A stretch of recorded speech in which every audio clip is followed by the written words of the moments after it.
তোমার রূপ কথাতে আমি হব রাজকুমার, তোমার রূপ কথাতে। দর্শক শ্রোতারে আমাদেরকে জুটি বলছে। আমি শুধু বালাম ভাইয়ের কো সিঙ্গার না, বালাম ভাইয়ের আমি ভয়ঙ্কর ভক্ত। কে শোনে কার কথা নিজের হাতে ধরে খেলাম ধরা। সম্প্রতি মুক্তি পেয়েছে তুফান সিনেমার টিজার দেখা পরেও সাংবাদিকের এক প্রশ্নে করা জবাব দিলেন প্রিয়তমা ও রাজকুমার খ্যাত গায়ক গায়িকা বালাম ও কনাল। ওইটা রিভিল করা এখন যাচ্ছে না, বাট আমি একটা ক্যামিওতে আছি আর কি, গানের মাধ্যমে।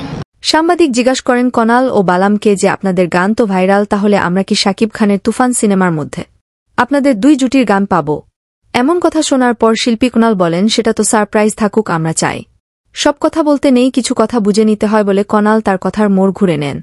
বালাম বলেন আমাদেরকে দর্শক এত কাছে টেনে নিবে কখনো ভাবিনি।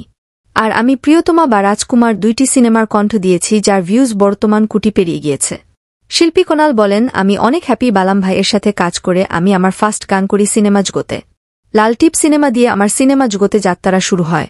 এমন একটা সময় ভেবে নিয়েছি আমি মনে হয় থেমে যাব, কিন্তু আপনাদের ভালোবাসার কাছে আবারও উঠে এসেছি আমি, এই বলে কনাল তার কথা শেষ করেন। তো প্রিয় ভিউয়ার্স, এই দুই শিল্পীর গানগুলো আপনাদের কেমন লাগে তা আমাদের কমেন্ট করে জানাতে ভুলবেন না।